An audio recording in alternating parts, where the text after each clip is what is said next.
Translation, 2nd edition, published October 2007.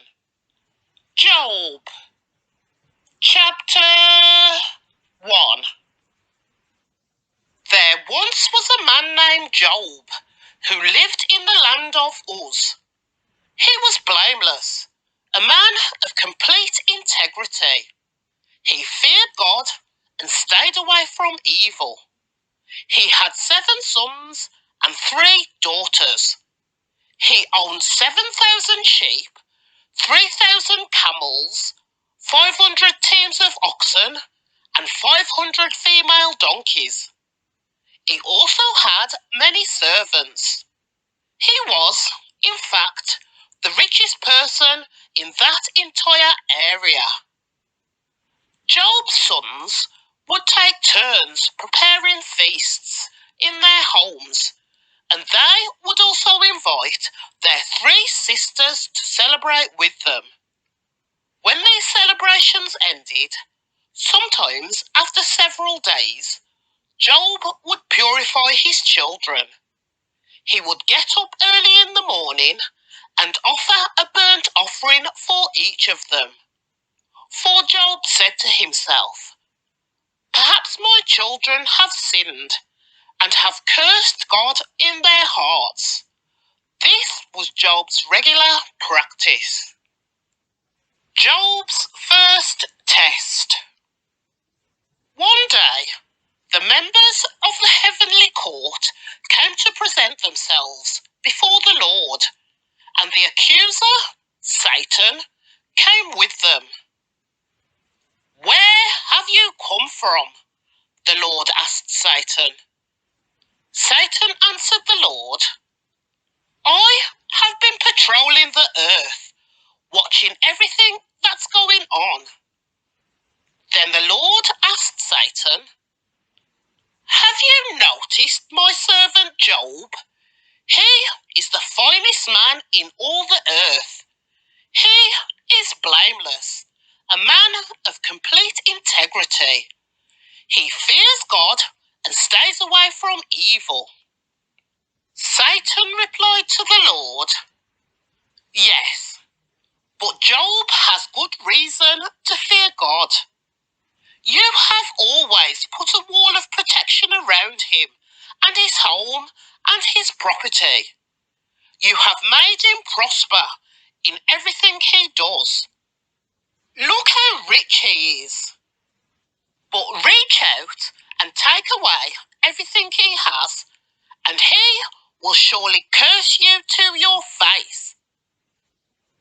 "All right, you may test him," the Lord said to Satan. "Do whatever you want with everything he possesses, but don't harm him physically."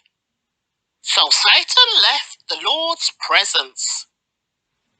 One day, when Job's sons and daughters were feasting at the oldest brother's house, a messenger arrived at Job's home with this news: "Your oxen were ploughing, with the donkeys feeding besides them, when the Sabians raided us. They stole all the animals and killed all the farmhands. I am the only one who escaped to tell you." While he was still speaking, another messenger arrived with this news: "The fire of God has fallen from heaven and burned up all the sheep and all the shepherds. I am the only one who escaped to tell you." While he was still speaking, a third messenger arrived with this news: 3 bands of Chaldean raiders have stolen your camels and killed your servants. I am the only one who escaped to tell you." While he was still speaking, another messenger arrived with this news: "Your sons and daughters were feasting at the old his brother's home. Suddenly, a powerful wind swept in from the wilderness. It hit the house on all sides. The house collapsed, and all your children are dead. I am the only one who escaped to tell you. Job stood up and tore his robe in grief. Then he shaved his head and fell to the ground to worship. He said, I came naked from my mother's womb, and I will be naked when I leave. The Lord gave me what I had, and the Lord has taken it away. Praise the name of the Lord. In all of this, Job did not sin by blaming God. Chapter 2. Job's second test. One day, the members of the heavenly court came again to present themselves before the Lord, and the accuser, Satan, came with them. Where have you come from? The Lord asked Satan. Satan answered the Lord, I have been patrolling the earth, watching everything that's going on. Then the Lord asked Satan, have you noticed my servant Job? He is the finest man in all the earth.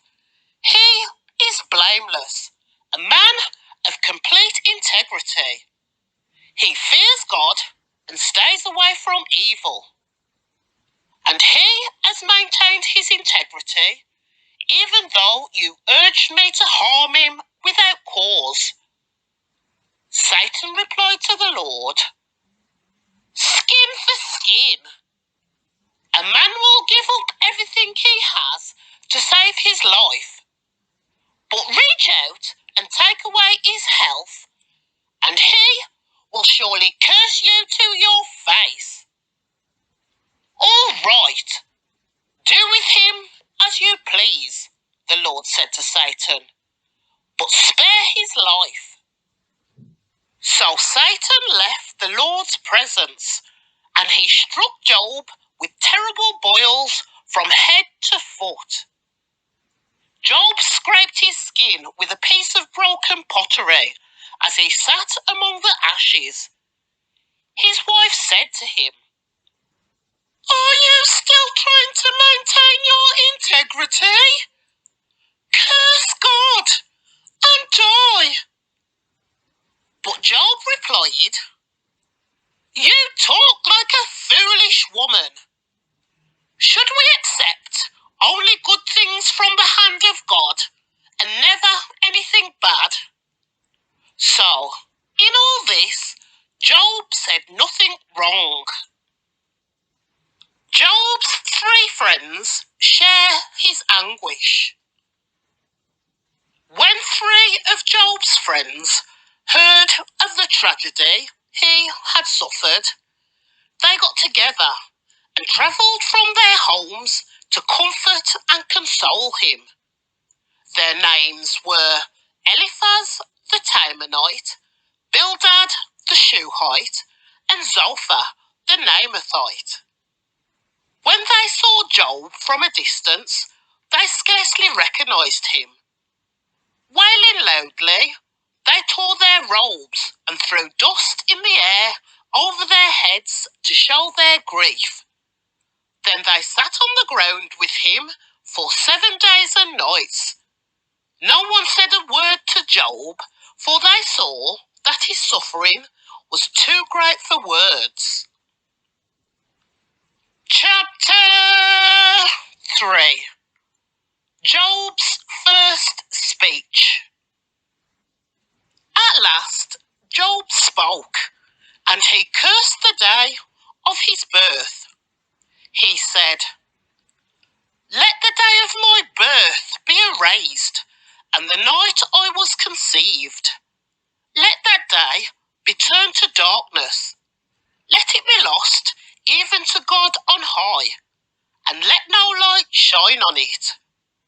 Let the darkness and utter gloom claim that day for its own. Let a black cloud overshadow it, and let the darkness terrify it. Let that night be blotted off the calendar, never again to be counted among the days of the year, never again to appear among the months. Let that night be childless, let it have no joy.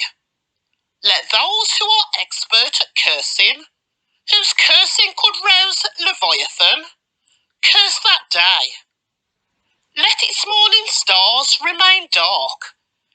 Let it hope for light, but in vain. May it never see the morning light. Curse that day for failing to shut my mother's womb, for letting me be born to see all this trouble. Why wasn't I born dead? Why didn't I die as I came from the womb? Why was I laid on my mother's lap? Why did she nurse me at her breasts? Had I died at birth, I would now be at peace. I would be sleeping and at rest. I would rest with the world's kings and prime ministers, whose great buildings now lie in ruins. I would rest with princes rich in gold, whose palaces were filled with silver. Why wasn't I buried like a stillborn child, like a baby who never lived to see the light? For in death the wicked cause no trouble, and the weary are at rest. Even captives are at ease in death, with no guards to curse them. Rich and poor are both there, and the slave is free from his master. Oh, why give light to those in misery, and life to those who are bitter? They long for death, and it won't come. They search for death more eagerly than for hidden treasure. They're filled with joy when they finally die, and rejoice when they find the grave. Why is life given to those with no future, those God has surrounded with difficulties? I cannot eat for sighing, my groans pour out like water. What I always feared has happened to me. What I dreaded has come true. I have no peace, no quietness, I have no rest. Only trouble comes. Chapter 4. Eliphaz's first response to Job. Then Eliphaz the Temanite replied to Job, "Will you be patient and let me say a word? For who could keep me from speaking out? In the past, you have encouraged many people. You have strengthened those who were weak. Your words have supported those who were falling. You encouraged those with shaky knees. But now, when trouble strikes, you lose heart. You are terrified when it touches you. Doesn't your reverence for God give you confidence? Doesn't your life of integrity give you hope? Stop and think. Do the innocent die? When have the upright been destroyed? My experience shows me that those who plant trouble and cultivate evil will harvest the same. A breath from God destroys them. They vanish in a blast of his anger. The lion roars and the wildcat snarls, but the teeth of strong lions will be broken. The fierce lion will starve for lack of prey, and the cubs of the lioness will be scattered. This truth was given to me in secret, as though whispered in my ear. It came to me in a disturbing vision at night when people are deep in sleep. Fear gripped me and my bones trembled. A spirit swept past my face and my hair stood on end. The spirit stopped, but I couldn't see its shape. There was a form before my eyes. In the silence, I heard a voice say, "Can a mortal be innocent before God? Can anyone be pure before the Creator? If God does not trust his own angels and has charged his messengers with foolishness, how much less will he trust people made of clay? They are made of dust, crushed as easily as a moth. They are alive in the morning, but dead by evening, gone forever, without a trace. Their tent cords are pulled, and the tent collapses, and they die in ignorance." Chapter 5. Eliphaz's response continues. Cry for help, but will anyone answer you? Which of the angels will help you? Surely, resentment destroys the fool, and jealousy kills the simple. I have seen that fools may be successful for the moment, but then comes sudden disaster. Their children are abandoned far from help. They are crushed in court with no one to defend them. The hungry devour their harvest, even when it is guarded by brambles. The thirsty pant after their wealth. But evil does not spring from the soil, and trouble does not sprout from the earth. People are born for trouble, as readily as sparks fly up from a fire. If I were you, I would go to God and present my case to him. He does great things, too marvellous to understand. He performs countless miracles. He gives rain for the earth and water for the fields. He gives prosperity to the poor and protects those who suffer. He frustrates the plans of schemers, so the work of their hands will not succeed. He traps the wise in their own cleverness, so their cunning schemes are thwarted. They find it is dark in the daytime, and they grope at noon as if it were night. He rescues the poor from the cutting words of the strong, and rescues them from the clutches of the powerful. And so, at last, the poor have hope, and the snapping jaws of the wicked are shut. But consider the joy of those corrected by God. Do not despise the discipline of the Almighty when you sin. For though he wounds, he also bandages. He strikes, but his hands also heal. From 6 disasters he will rescue you. Even in the 7th he will keep you from evil. He will save you from death in times of famine, from the power of the sword in times of war. You will be safe from slander, and have no fear when destruction comes. You will laugh at destruction and famine. Wild animals will not terrify you. You will be at peace with the stones of the field, and its wild animals will be at peace with you. You will know that your home is safe. When you survey your possessions, nothing will be missing.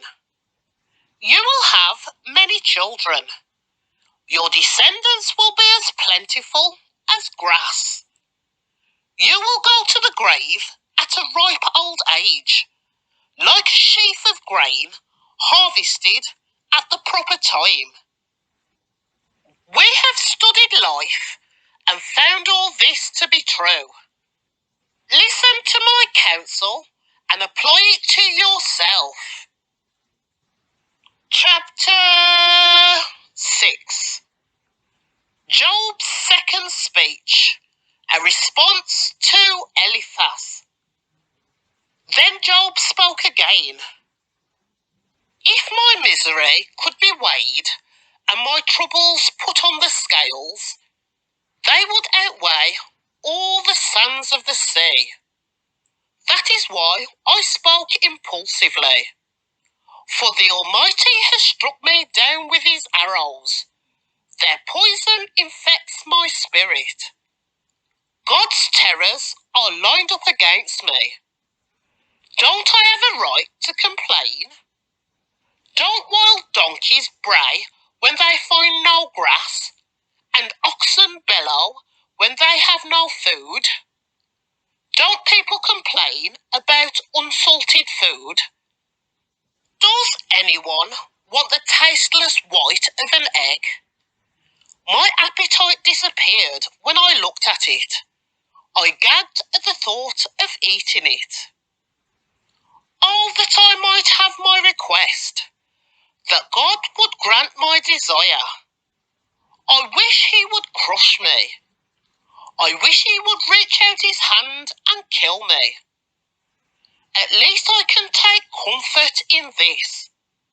Despite the pain, I have not denied the words of the Holy One. But I don't have the strength to endure. I have nothing to live for.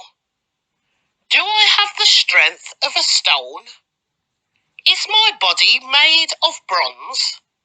No, I am utterly helpless, without any chance of success. One should be kind to a fainting friend, but you accuse me without any fear of the Almighty. My brothers, you have proved as unreliable as a seasonal brook that overflows its banks in the spring, when it is swollen with ice and melting snow. But when the hot weather arrives, the water disappears. The brook vanishes in the heat.